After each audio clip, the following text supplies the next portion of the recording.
क्या तीसरी फिल्म भी दरार रीमेक है? हाँ, तीसरी फिल्म भी हमारी रीमेक ही है। क्योंकि जब पहला हमने खिलाड़ी का सब्जेक्ट सुना, तो जब राइटर ने सुनाया तो हमें पता नहीं था कि कौन से सब्जेक्ट से या कोई रीमेक है।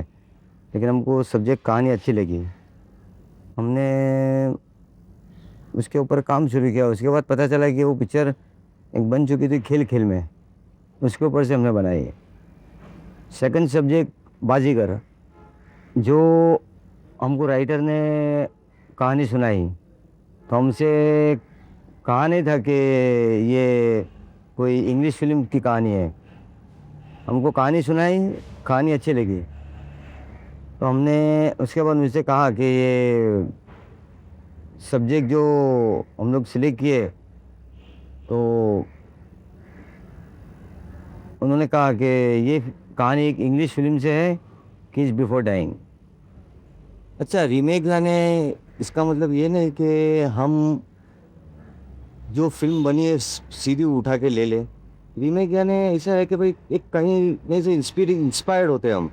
एक कुछ चीज़ कोई फिल्म में एक अच्छी बेसिक आइडिया अच्छी लगती है, इससे इंस्पायर होकर हम कहानी चूज़ करते हैं। बाकी पूरा डेवलप करना, पूरा चेंज करना इंडियन कल्चर के हिसाब से जो भी बनाना चाहे वो कोई भी हो। जैसे राइटर भी कोई कहानी होता है वो हमारी इंस्पिरेशन ही हो, चाहे वो उसके खुद की कहानी हो। तो एक इंस्पिरेशन लेना और इंस्पायर्ड होना कहीं से बहुत अच्छी बात है। और हम लोग इंस्पिरेशन जस्ट लेते हैं, रीमेक करना रीमेक नहीं करते सिर्फ। चाहे पहले जिसने खेल खेल में देखी हो या किस बिफोर डाइंग हो, वो आज भी देख सकते हैं और हमारी फिल्में भी देख सकते हैं जो हमने खिलाड़ी और बाजीगर बनाई।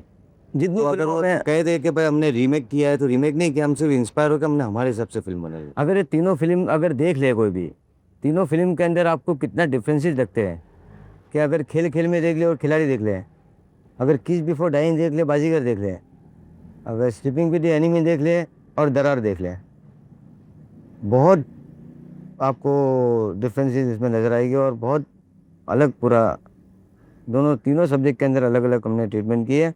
और हम लोग जहाँ तक इंग्लिश पिक्चर के अंदर बहुत ज़्यादा इंडियनाइज या हमारे इंडियन कल्चर के हिसाब से जो पिक्चर में नहीं होती है जो बात, वो हम लोग पूरा इंडियनाइज करते हैं यहाँ पर। आप हमेशा थ्रिलर सब्जेक्ट को ही क्यों चुनते?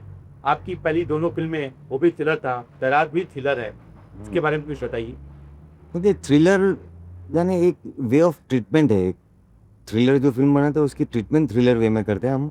बाकी कहानी तो अलग होती है। जैसे खिलाड़ी थी वो मर्डर मिस्ट्री थी, सस्पेंस फिल्म थी।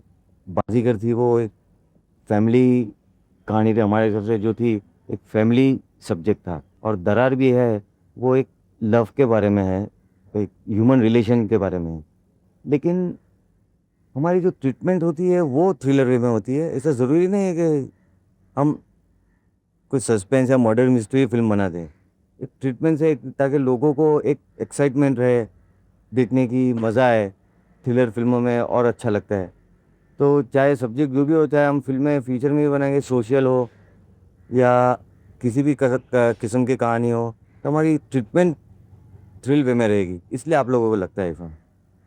आपकी दोनों फिल्में खिलाड़ी और बाजीगर सुपर डुपर हिट थी। दरार के बारे में आपका क्या विचार है? हमारी हमको दरार के बारे में बहुत कॉन्फिडेंस है, क्योंकि जितनी खिलाड़ी के अंदर मेहनत की थी, बाजीगर में मेहनत की थी, उतनी मेहनत हमने दरार में की है। तो यहाँ तक फिल्म बनाना, हम हमारे तरफ से मेहनत करके जो भी है क्या चाहिए इंग्रेडिएंट्स हम बनाते हैं। लेकिन अल्टीमेटली फिल्म एक्सेप्ट करना, लाइक करना, वो हमारी ऑडियंस के हाथ है और उनके अख्तियार में है। वो कितना लाइक करती है, पसंद करती है। और हमारी उम्मीद है कि ये फिल्म भी वो उतनी ही पसंद करेंगे। पूरा एंटरटेनमेंट है इसके अंदर, कॉमेडी है, सस्पेंस है, थ्रिलर है। और हमारे ऑडियंस ये पिक्चर को भी ज़रूर लाइक करेगी। हर डायरेक्टर दो फिल्म जिसकी बिग हो जाती है वो तीसरे के बारे में ऐसे ही बोलता है, लेकिन आपको कुछ ऐसा डर लग रहा है? ज़रूर, वो डेफिनेटली है कि जब हमारी पहली वो फिल्म खिलाड़ी रिलीज़ हो रही थी, तो एक ये था कि भाई लोग किस तरीके से एक्सेप्ट करेंगे। जब पता चला कि भाई फिल्म हिट हो गई, और फिर हमने बाजीगर बनाई। बाजीगर के वक्त भी ये लग रहा है, लोग कहते रहे फिल्म अच्छी है, लोग ये वो, जब नेगेटिव है, नेगेटिव कैरेक्टर है, शाहरुख खान नेगेटिव रोल कर रहा है, ऐसा सब्जेक्ट चले गए यहाँ पर। हमें तो विश्वास था, लेकिन फिर भी हमने यही सोचा था कि अगर लोग एक्सेप्ट करती है तो हमारी तरफ से हम सेटिस्फाइड होंगे। ये तो दरार के बारे में भी यही है कि हमने हमारे तरफ से बहुत मेहनत की है और उम्मीद रखते हैं। अब देखना है कि लोग इसको किस तरीके से एक्सेप्ट करते हैं। बाजीगर में आपने शिल्पा शेट्टी को दिया और आपकी तीसरी फिल्म दरार, इसमें आपने अरबाज खान को चांस दिया, क्या कारण है? इस कहानी के अंदर हम लोग कोई भी किसी भी एक्टर को ले सकते थे, इतना अच्छा रोल है वो कि कोई भी एक्टर कर लेता। लेकिन हमको एक नया लड़का चाहिए था जिसको कोई इमेज ना हो, जिसको कोई जानता ना हो, ऑडियंस के अंदर कोई उसको पहचानता ना हो, ऐसा लड़का हमको चाहिए था। और हमने कभी ऐसा सोचा नहीं कि हम दरार के लिए कोई अच्छा प्रपोजल बनाए या ऋषि कपूर ले, जूही चावला है, कोई दूसरा हीरो डाल दे, ऐसा हमने नहीं सोचा। हमने सोचा कि हमारे कैरेक्टर के अंदर एक नया लड़का आना बहुत ज़रूरी है, क्योंकि वो हम लोग चाहते थे उसकी इमेज ना हो जिसकी, इसलिए हमने अरबाज खान को सिलेक्ट किया। और हमेशा हम लोग, सलमान हमारा फ़ैन है और हम लोग अरबाज को बहुत पहले से जानते भी थे, तो हमारे जहन में था कि कोई भी ऐसा रोल होगा तो हम लोग अरबाज के साथ काम करेंगे और उसको लेंगे। लेकिन आपकी हर फिल्म में नए क्यों रखते हैं? बाजीगर में शिल्पा शेट्टी थी, खिलाड़ी में भी आपने चारों को नया चांस दिया, क्या आने वाले में भी आप ऐसे ही ट्रेंड रखेंगे? डेफिनेटली जैसे कास्टिंग करते हैं हम मेन कहानी पे जाते हैं कि जो कहानी बनी इसमें कौन कैरेक्टर सूटेबल है। कोई कहानी ऐसी होती है कि जिसमें एक रिकग्नाइज्ड आर्टिस्ट चाहिए, कोई कहानी ऐसी होती है जिसमें रोल्स होते हैं कि भाई इसमें बिल्कुल नए कैरेक्टर चाहिए या नए आर्टिस्ट चाहिए। तो उस हिसाब से हम डेफिनेटली नए को चांस देंगे। उस वक्त नहीं सोचेंगे कि इसमें क्या प्रपोजल बन रहा है, क्या बन रहा है, और नए को ज़रूर चांस देते जाएंगे। ऐसा सोचा नहीं कि कभी कोई के एक कहानी बन रही है उसमें प्रपोजल बनाया जाए, हमने प्रपोजल के लिए नहीं सोचते। अगर कोई भी नए आर्टिस्ट हो, हम लोग हर एक को आगे चांस देते रहेंगे। अरबाज खान के बारे में बताएंगे, कैसा काम किया है आपने जो नया लड़का लिया है? इसने हमारे हिसाब से तो बहुत अच्छा काम किया है। अब जो हमारी ऑडियंस देखेगी उनको ज़्यादा बताएंगी वो कि किस तरीके से एक्सेप्ट, बहुत अच्छा लगेगा। हमारे हिसाब से, हमारे कैरेक्टर के हिसाब से, रोल के हिसाब से उसने परफेक्ट काम किया है। वैसे तो फिल्म दरार के गाने बहुत लोकप्रिय हो रहे हैं, फिर भी क्या आपको ऐसा नहीं लगता कि खिलाड़ी और बाजीगर वाली बात नहीं?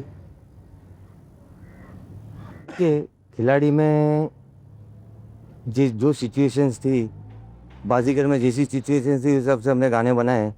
दरार में गाने आप ये कह रहे हैं लेकिन काफ़ी पॉपुलर हो रहे हैं और लोग फिल्म के साथ देखेंगे तो और भी मज़ा आएगी, क्यों सब सिचुएशनल सॉन्ग्स है। दो गाने हमारे प्यार यार क्या है और दीवाना दीवाना, ये तो ऑलरेडी बहुत पॉपुलर हो चुका है। और बाकी जो 3-4 गाने हैं वो भी ऑडियंस अंदर देखेगी थिएटर में जाके सिचुएशन के हिसाब से, तो वो गाने भी अच्छे लगेंगे। आपको इस फिल्म में कोई बहुत अच्छा सीन या कोई बहुत अच्छा गाना या कोई ऐसा हादसा जिसमें आपको बहुत अच्छा लगा हो? हमको तो सब सारे सीन बहुत ही अच्छे लगते हैं पिक्चर के अंदर, लेकिन अभी कुछ सीन बता देंगे अभी हमारे ऑडियंस को तो, मगर कोई हादसा तो, जैसे अरबाज खान ने हेलीकॉप्टर में शॉट दिए, हेलीकॉप्टर जितनी हाइट पे थी और अरबाज खान खड़े रह के जो उन्होंने शॉट दिया है वो बहुत रिस्की शॉट था। हम लोग ने अरबाज खान से मना भी किया है कि ऐसे शॉट बहुत रिस्की है, आप थोड़ा सा, मगर उसकी पूरी हमने सेफ्टी रखी, लेकिन उन्होंने रिस्क लिया और शॉट दिया उन्होंने। तो अरबाज खान भी हमारे हिसाब से बहुत रिस्की काम किया है। जूही चावला ने भी 2-3 जगह, हमारा बोट वाला एक सीक्वेंस है, बोट वाले सीक्वेंस के अंदर ऐसा हुआ कि